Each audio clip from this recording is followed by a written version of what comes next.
kabajanii asitti waliin akka guyyaa har'aa kabaju argamuu keessaniif tarii maqaa waldaa Odaa Hulleetiin galatoomaa ulfaadhaa horaa bulaa sanii jechuun barbaadan. Ittaan suudhaan tarii yeroo hedduu as waltajjii irratti guyyaa guutuu afooshaa kan akkamitti guddisnaa namni maaliif harca'ee nama samanatti hafe akkamitti finnaa namni nu haasofnu hadda sana miti hadda inshaallah tarii namni keenya walitti dhufee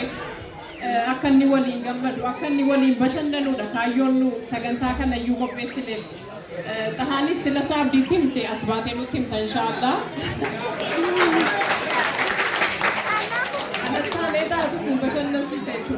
እና ጀሪ ከኛ ተሪ ጉያ ዳኩመ ነስሊን ጀዳኒ ዋን ሄድ ሀሳው ፊሚቲ ተሪ ፋይዳ ኢጃራማ ካዮ ኢጃራማ ከሳቶ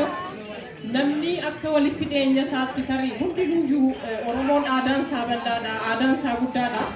ጋፈሞ ጎዲነ ጅማቲ ገለ ጅመስ አከ ጅሙማ ሳት አዳመታሳ ዱዳመታሳ ሎቆደመታሳ ከበይቱ akka Oromootti gaafa walitti dhufnee Oromummaa keenyaan aadaa keenya kabajannu nutis akka jimmaatti immoo ijaaramnee dhufnee tarii akka ilmaan mootii akka aadaa keenyaatti jechuudha waliin dubbannee waliin gammannee bashannannee galuun hamma tokko hojii inni hojii hojjetu isa torban guutuu stress ta'e inni barumsaan stress ta'e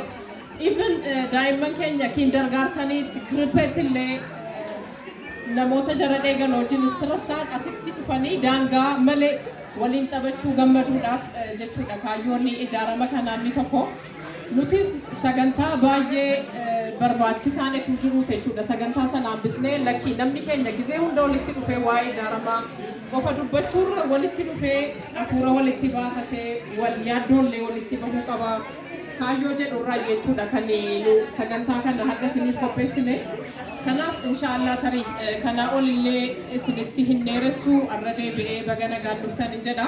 Keessummaan tokkos keessummaa baay'ee jaalladhu baay'ee kabajnu. Keessummaan leemiti keenyumaa shaggaa baadiyyaa gidduu lamman keenya jira. Obboleessa keenya shaggaan bagana gaadhuftee nuumuusin jenna inshaallah. Akkasii hangama kootiin kanuma irratti hin xumuraa garuu calliseetanii buuxa haa kabajaan karra waltajjiitti akkana affeertan isin gaafanna inshaallah.